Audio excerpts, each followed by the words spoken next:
Hello hello student, अपने YouTube channel जे C D classes में आपका स्वागत है। आज की इस वीडियो पर लेकर के आ चुका हूं अर्धवार्षिक परीक्षा 2024-25 का कक्षा 10वीं का हिंदी सब्जेक्ट का। प्यारे बच्चों, ये सेकंड पार्ट है। फर्स्ट पार्ट पर हमने पूरे ऑब्जेक्टिव क्वेश्चन कवर कर लिए थे। ये सभी क्वेश्चन हमने आपको बता दिए हैं। जो बच्चे नहीं देखे हों जा करके देख लीजिए, पहले ही वीडियो अपलोड हो चुका है हमारे चैनल पर, और ये है सेकंड पार्ट। प्यारे बच्चों, अभी तक जिन्होंने चैनल को सब्सक्राइब नहीं किया है, सबसे पहले चैनल को सब्सक्राइब कर लो और इस वीडियो को जितना हो सके अपने दोस्तों के पास शेयर करो, ताकि सभी के पास पहुंच पाए और वो भी अच्छे से तैयारी कर सके। तो यहाँ पास प्यारे बच्चों मैं आपको बताऊं, छठवां क्वेश्चन क्या है। छठवें क्वेश्चन से शुरू करना है ना।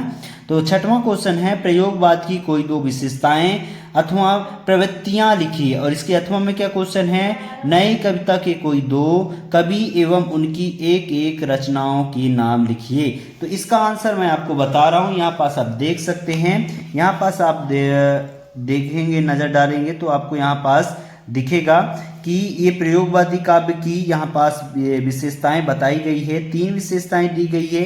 फर्स्ट विशेषता, सेकंड विशेषता और यहाँ पास थर्ड विशेषता। तीनों विशेषताएं आपको बढ़िया अच्छे से कर लेना है, ठीक। फिर यहाँ पास देखिए अगला क्वेश्चन क्या है प्यारे बच्चों। अगला क्वेश्चन यहाँ पास आप देख सकते हैं क्या है, तुलसीदास अथवा मंगलेश डबराल की काव्यगत विशेषताएं निम्नलिखित बिंदुओं के आधार पर आपको करना है। इनकी 2 रचनाएं और भाव पक्ष कला पक्ष, इनमें से कोई भी आपको, ये चाहे तुलसीदास जी का चाहे मंगलेश डबराल का, दोनों में से कोई एक की रचनाएं और भाव पक्ष कला पक्ष लिखनी है। तो यहाँ पास मैं आपको दिखा रहा हूँ तुलसीदास जी की रचनाएं। क्या, तुलसीदास जी की रचनाएं, ये रचनाएं हैं विनय पत्रिका, रामचरितमानस, दोहावली और कवितावली, ठीक। फिर यहाँ पास भाव पक्ष और कला पक्ष दिया गया है। भाव पक्ष कला पक्ष दोनों दिया गए हैं, इसको आप स्क्रीनशॉट कर सकते हैं, ठीक। फिर अगला क्वेश्चन, परशुराम ने सहस्त्र बहू का वध क्यों किया था, लिखिए। और अथवा में क्या है, मुरझाकर गिर रही पत्तियां किस प्रकार के, इसके माध्यम से कवि जयशंकर प्रसाद क्या कहना चाहते हैं। तो ये क्वेश्चन भी अति महत्वपूर्ण है प्यारे बच्चों। यहाँ पास में 8वें क्वेश्चन का आंसर यहाँ पास मैं आपको दिखा रहा हूँ, आप देख सकते हैं। सॉरी प्यारे बच्चों, यहाँ पास मैंने क्वेश्चन लिया है, आपको दिखा रहा हूँ, 1 मिनट। तो यहाँ पास आप देख सकते हैं सहस्त्र बहू का वध क्यों किया था परशुराम ने। तो यहाँ पास पूरे आंसर अच्छे से दिया गया है, आप स्क्रीनशॉट कर सकते हैं, या कि इसका पीडीएफ आपको हमारे टेलीग्राम पर मिल जाएगा, ठीक। इसको आप स्क्रीनशॉट कर लीजिएगा, ठीक। फिर अगला क्वेश्चन क्या है। अगला क्वेश्चन यहाँ पास आप देख सकते हैं, दिया गया है, कवि नागार्जुन ने फसल को हजार हजार खेतों की मिट्टी का गुणधर्म क्यों कहा है। और इसके अथवा में है, संगतकार किन किन मुख्य रूपों में से मुख्य गायक गायिकाओं की मदद करता है। तो इसका आंसर मैं यहाँ पास आपको प्रोवाइड करा रहा हूँ, आप इसको देख सकते हैं, ठीक। यहाँ पास आप देखिए बहुत ही अच्छे से यहाँ पास पूरे आंसर दिया गया है। कवि नागार्जुन ने फसल को हजार हजार खेतों की मिट्टियों को गुणधर्म क्यों कहा है। तो ये पूरा आंसर है, आप इसको लिख सकते हैं, ठीक प्यारे बच्चों। फिर अगला क्वेश्चन यहाँ पास क्या है, खंड काव्य एवं यहाँ पास खंड काव्य की कोई 2 विशेषताएं लिखिए। अथवा में है स्थायी भाव और संचयी भाव में 2 अंतर लिखिए।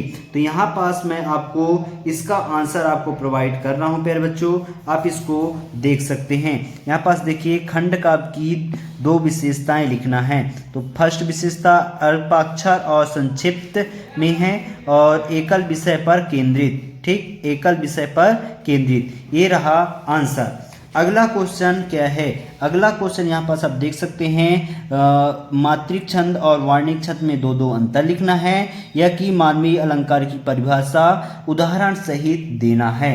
तो यहाँ पास मैं इसका आंसर आपको बताए दे रहा हूँ, इसको आप नोट डाउन कर सकते हैं।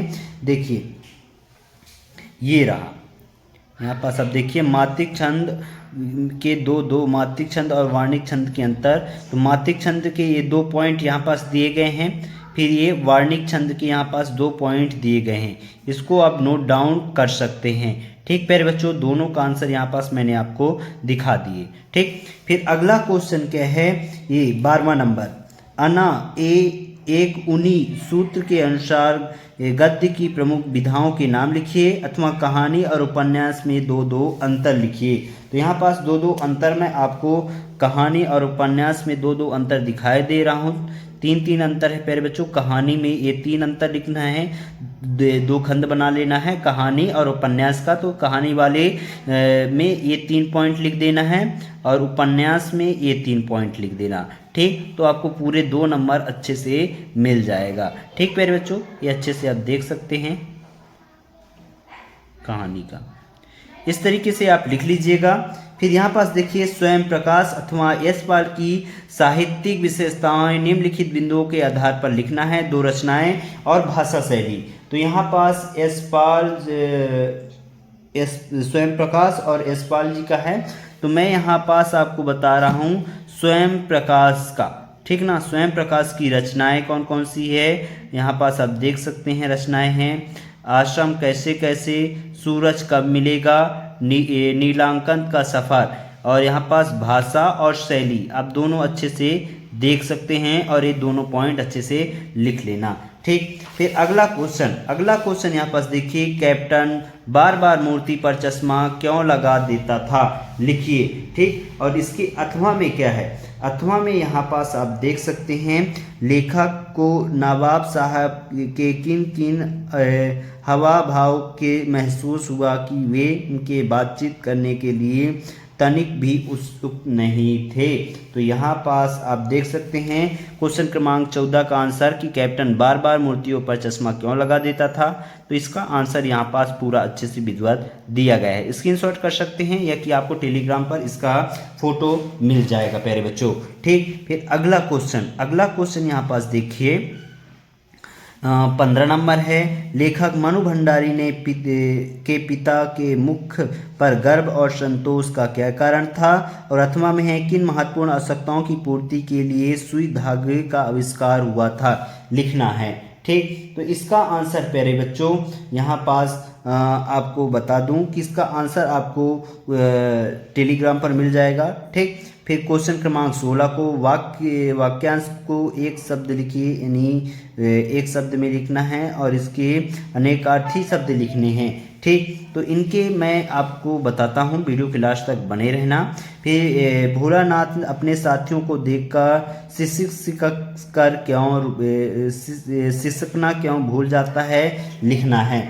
तो यहाँ पास आप देख सकते हैं इसका आंसर कि भोलानाथ अपने साथियों को देखकर सिसकना क्यों भूल जाता है। इसका आंसर यहाँ पास विधिवत प्रोवाइड किया गया है, आप इसकी स्क्रीनशॉट ले सकते हैं। ठीक, फिर यहाँ पास क्वेश्चन क्रमांक 18, इसको भी काव्यांश का संदर्भ प्रसंग सहित भाव पर्व में लिखना है। इसको आप कर सकते हैं, ये दोनों पॉइंट 19वां और ये इसको आप देख लीजिएगा अपने हिंदी की में और इनको अच्छे से तैयार कर लेना। ठीक, फिर यहाँ पास देखो अगला क्वेश्चन क्या है, समय का महत्व विषय पर एक अनुच्छेद लिखने को कहा गया है। ठीक, तो समय के महत्व पर एक अनुच्छेद यहाँ पास दिखाई दे रहा हूँ, इसको आप नोट डाउन कर सकते हैं या कि आप दूसरा भी लिख सकते हैं, दूसरा अथवा वाला क्वेश्चन। ये पहला पैराग्राफ को आप स्क्रीनशॉट कर लीजिए। फिर यहाँ पास सेकंड पैराग्राफ है। ठीक, इसको आप स्क्रीनशॉट कर सकते हैं। ठीक, इस तरीके से आप इन दोनों क्वेश्चन को अच्छे से तैयार कर लेना। ठीक, क्वेश्चन क्रमांक 21 में एक अपठित गद्यांश दिया गया है, इनके आंसर आपको ढूंढ करके लिख लेना है। ये दोनों क्वेश्चन बहुत ही महत्वपूर्ण हैं प्यारे बच्चों, दोनों क्वेश्चन को अच्छे से तैयार करके जाना। फिर यहाँ पास देखो क्वेश्चन क्रमांक 22 में, वार्ड में व्याप्त गंदगी को दूर करने का निवेदन करते हुए अपने शहर की नगरपालिका एवं अधिकारी को आवेदन पत्र लिखना है। तो यहाँ पास आपको आवेदन पत्र कैसे लिखना है ये मैं आपको यहाँ पास दिखा रहा हूँ, आप इसको देख सकते हैं और स्क्रीनशॉट भी कर सकते हैं ताकि आप इसको अच्छे से पेपर में लिख करके आना। ठीक, ये पूरा आवेदन पत्र है, इसको आप अच्छे से ऊपर से पढ़ लो और इसको लिख लेना। ठीक, अपने पेपर में ऐसे ही लिख कर के आना सारे चीज़ें।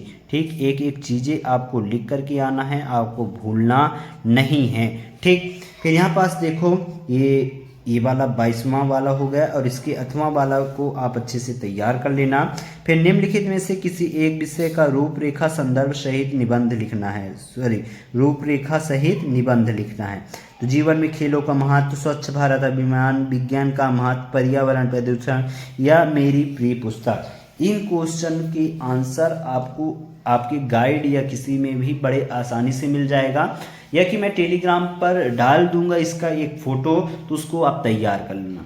इसमें से आप सबसे अच्छा है कि स्वच्छ भारत अभियान और पर्यावरण प्रदूषण, ये 2 पॉइंट को आप अच्छे से तैयार कर लेना, क्योंकि यही कल 2 क्वेश्चन आने वाले हैं। ठीक प्यारे बच्चों, मिलते हैं अगले वीडियो के साथ। तब तक लिए जय हिंद जय भारत। दोनों पार्टों को देख लेना। यदि फर्स्ट पार्ट नहीं मिल रहा होगा तो कुछ टाइम बाद मैं दोनों वीडियो को सेपरेट करके डाल दूंगा, ताकि आपको दोनों मिल जाए और कहीं भी ढूंढना ना पड़े। नीचे सेकंड पार्ट का डिस्कशन भी डाल दूंगा, डिस्कशन पर लिंक भी डाल दूंगा। और इसका PDF वगैरह चाहिए तो टेलीग्राम से मिल जाएगा, जाइए ज्वाइन करिए। और चैनल को अभी तक जिन्होंने सब्सक्राइब नहीं किया सब्सक्राइब कर लेना। और एक चीज़ और, एक सुबह सुबह मैं एक और महत्वपूर्ण वीडियो डालूंगा, उसको देखना मत भूलना। ठीक।